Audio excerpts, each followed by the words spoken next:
Those of you who this is for, it is advised that you make the time later to listen to it in its entirety if you don't have the time now.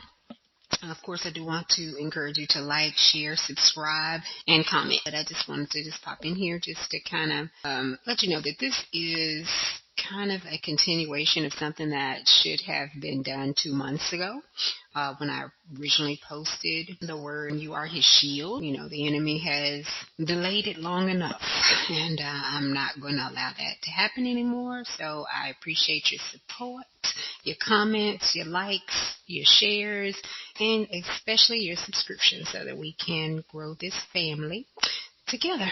All right, without further ado, I'm just going to go ahead and allow the preview to play, and then, of course, after that, the message in its entirety. Thanks for staying tuned. And this is for the Lovelies who are contending in the faith for their God-ordained husband who is under witchcraft attack, or if you've been under witchcraft attack, whatever the case is, the enemy don't want y'all together. The closer you get to the breakthrough, that's when the enemy's onslaught is going to be the toughest. If I ever use anyone's real name, it will be just because of the meaning of the name. The name this means clarity. That cat didn't belong. This cat was a black mass. The Lord, he kept giving me references to cancer. The Lord has shown me that their own mouths have put this curse on them. This individual and what their presence is in your God-ordained spouse's life is like a cancer. In this previous marriage or this previous relationship, she has no desire to actually be with this man. She has no love for this man. She just wants to destroy this man, destroy his status, destroy what he stands for. For some of you lovelies under the sound of my voice, the gentleman that you are destined to marry as your God-ordained spouse is impacted because he's finally let go, or he realizes that she's toxic, and he knew this, but of course, ever since they disconnected, it seems like his world started to spiral out of control. And it wasn't so much a matter of anything that he was physically doing, but because of the witchcraft, there were things that were going on in his career. Like the reason why I said you need to pray for his sanity, because that's her goal. If she can make him look crazy, then he will lose everything. And it's all about the win. She don't care. She's doing it all because she wants to destroy this individual. And if she can destroy this individual, then she's happy. 1036, when I looked that up in the Strong's Concordance, it means to sink, to cause to sink. So this is the purpose that the Lord is showing me. This is the purpose of her attempting to scratch up this leather chair. Now your God-ordained husband needs you to stand in the gap for him, because as I've mentioned before, some of these God-ordained spouses are newer to their faith, or either they've lost their faith because of so many bad things happening to them over the last few years. And from what the Lord has shown me is that this individual, oh my God, this individual is so evil.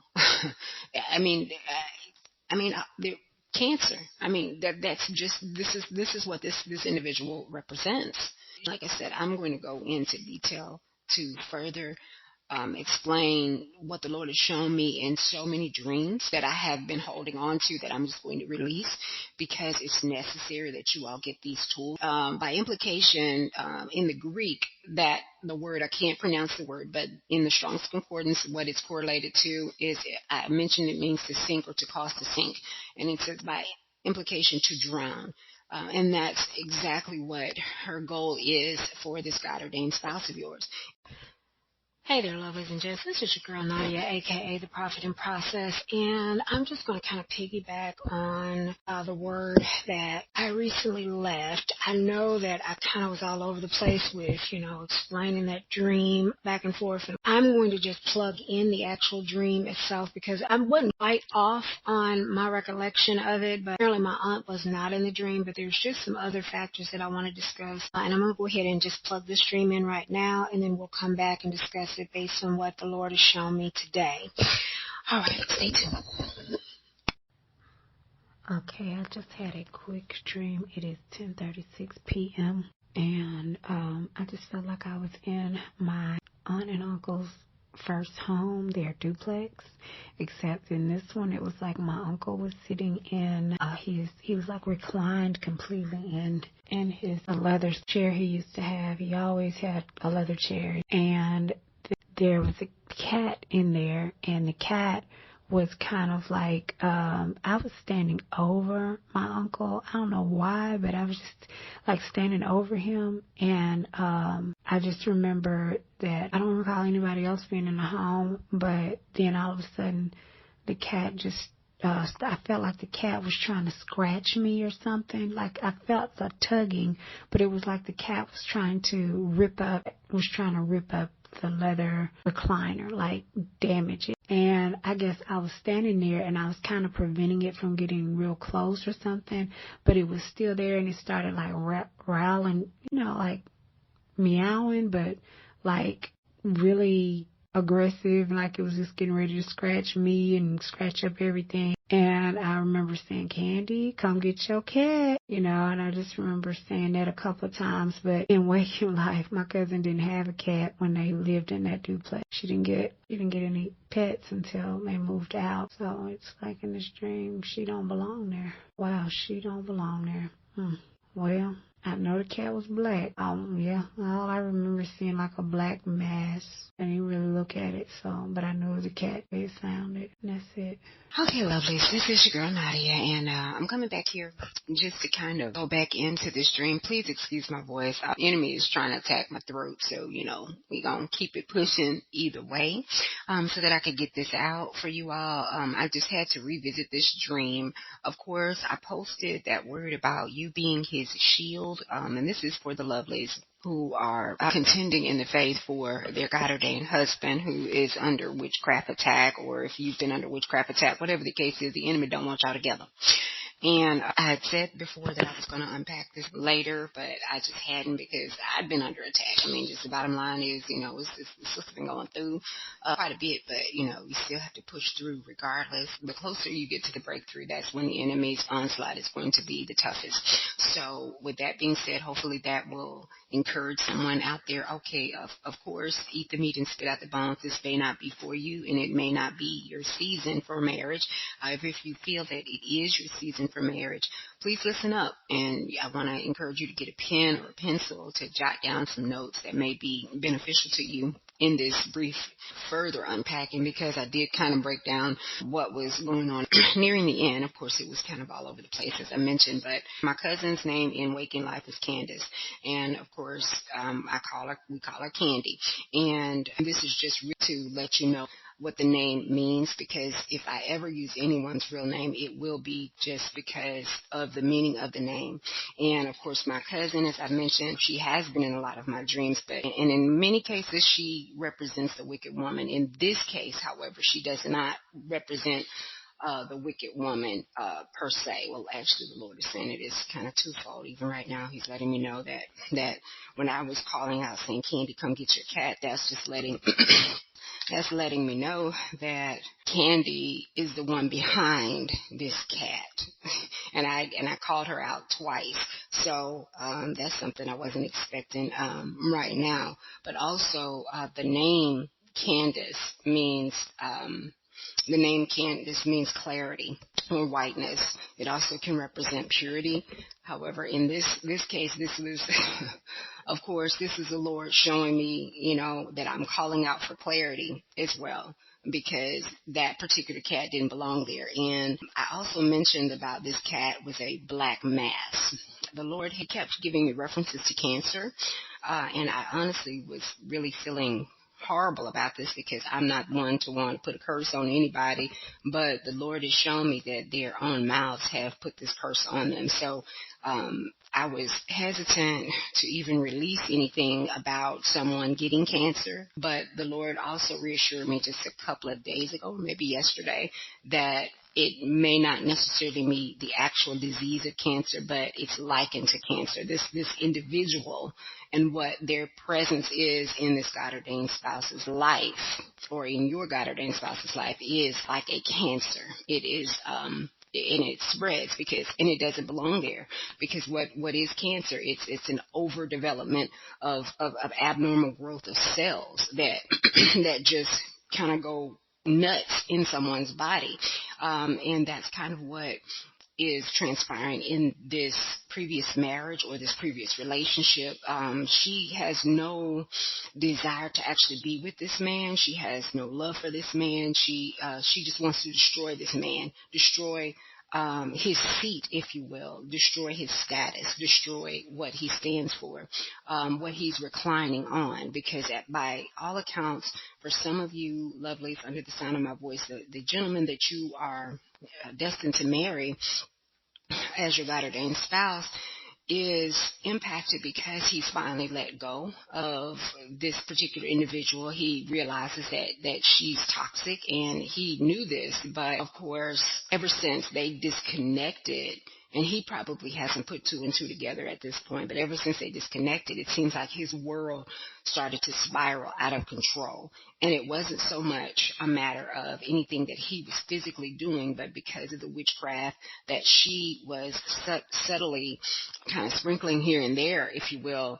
It was seeming like there were things that were going on in his career. Like it would seem like for this man, the reason why I said you need to pray for his sanity, because that's her goal. If she can make him look crazy, then he will lose everything. And it's all about the win. And this pervading Jezebel spirit. And I know I said that I was bound by Jezebel spirit, and I just don't feel like I was that bad. I don't know. I don't know. I'm not trying to sugarcoat anything, because I was vindictive too, but I guess because I didn't physically use witchcraft to meet. Well, I can't say that. I was manipulative, and that's a form of witchcraft too. But what I'm saying is I, spells and, all that kind of stuff, doing all of that kind of stuff. But this woman, she don't care. She's doing it all because she wants to destroy this individual. And if she can destroy this individual, then she's happy. If a soul like that could ever be happy. But this is where she's got this reprobate mind. Oh my gosh, I can't believe I got it out that time. So the Lord has left her to this fallacy, in her mind and in her heart, because her heart is cold. And she just wants to destroy him, by any means necessary. So I just wanted to put that out there. And also 1036, I want to look this up. I meant to do it earlier because I'd actually recorded a breakdown of this a while ago, actually, and I couldn't find it. Okay, so when I decided to go ahead and just post it, I couldn't find it. So I said, okay, Lord, I'm just going to re-record it. And of course, my voice is kind of, like I said, I sound like a dude probably by now, but it is what it is. But 1036, when I looked that up in the Strong's Concordance, it means to sink, to cause to sink. So this is the purpose that the Lord is showing me. This is the purpose of her attempting to scratch up this leather chair, because as I've mentioned, I don't know if it was in the actual dream or even in the first one, how my uncle, he was a man of habit. He had the same chair. He did the same things. So that's one other reason why the Lord has told me to switch up my routine, because by all accounts, I love to be organized. I work best in an organized environment. However, I can also operate in chaos. And that's part of that is because of the traumatic childhood that I had, which is actually a blessing. So everything works for the good of those who love the Lord and who are called according to his purpose. So understand that even though it seems like this may be your preference to have an organized environment, of course, because the Lord is not the God of chaos. However, he also allows you to have gone through certain things so that you can be able to better manage even the chaos. So right now, your God-ordained husband needs you to stand in the gap for him, because as I mentioned before, some of these God-ordained spouses are newer to their faith, or either they've lost their faith because of so many bad things happening to them over the last few years. And from what the Lord has shown me is that this individual, oh my God, this individual is so evil. They're cancer. This is what this individual represents. Cancer, and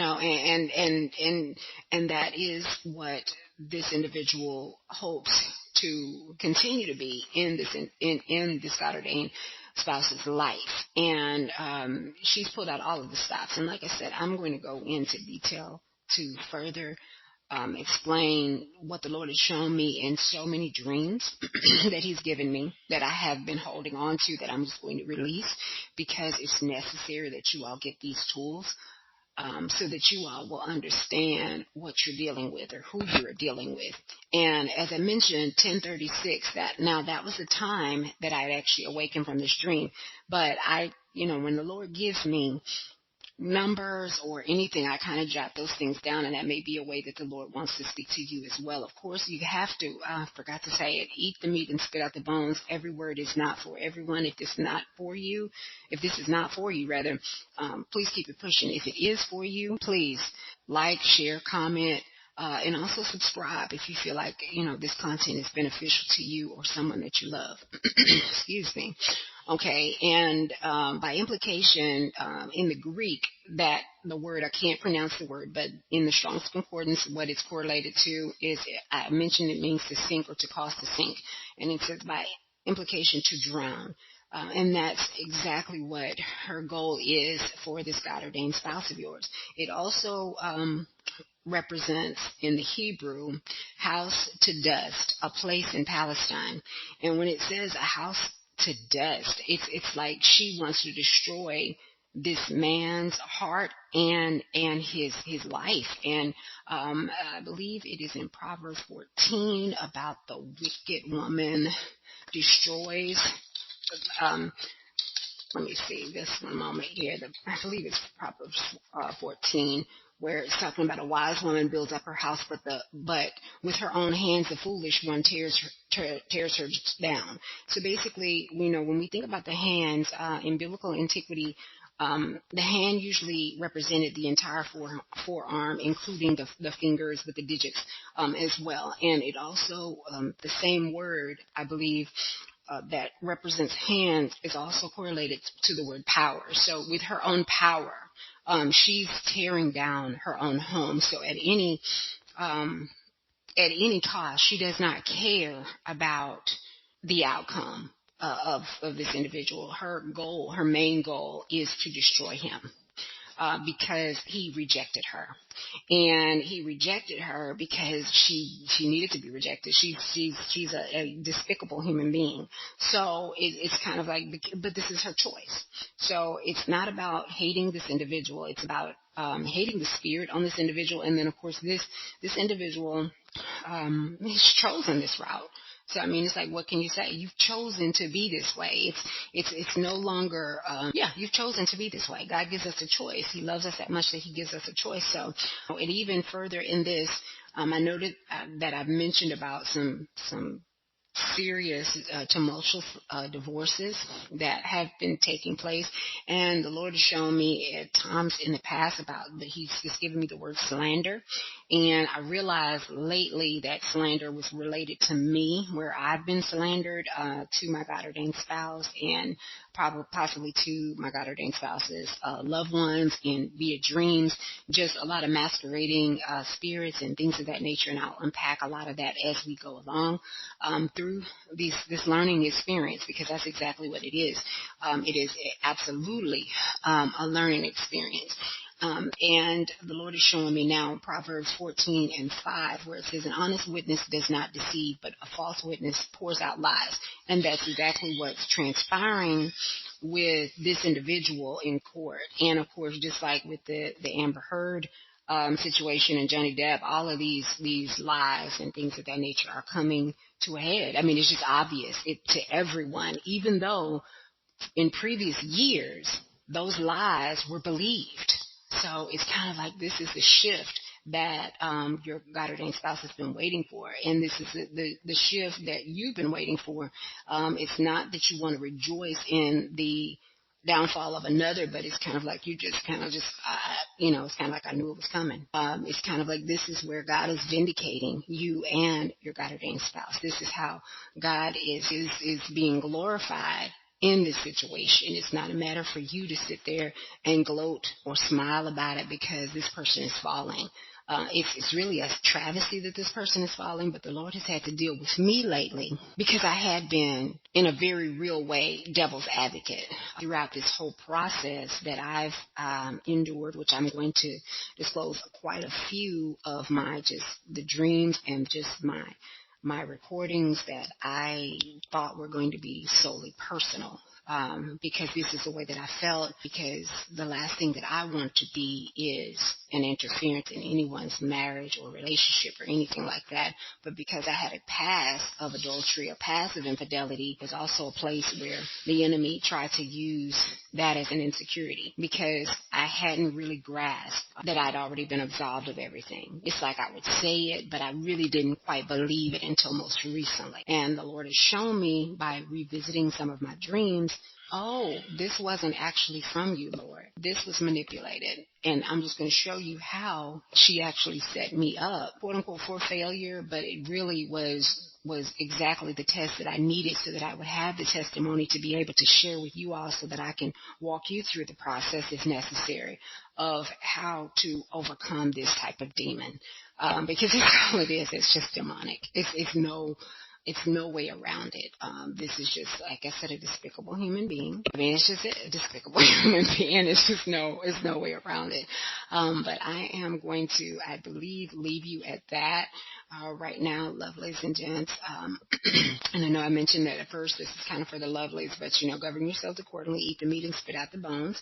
I'm going to go ahead and post this, of course, to the podcast as well as to the YouTube channel for your convenience, and I will try my best to remember to put the appropriate scriptures that I've mentioned in the description, as well as other pertinent information that you all will be able to benefit from. And I do want to encourage you rather to check out the descriptions regularly on these videos, because it will be changing quite a bit as the Lord leads me, so that I can add other services in it, so that you will be aware of how to just further combat this demon. And I'm just going to continue to do what I do, and I want you to be blessed. Until later.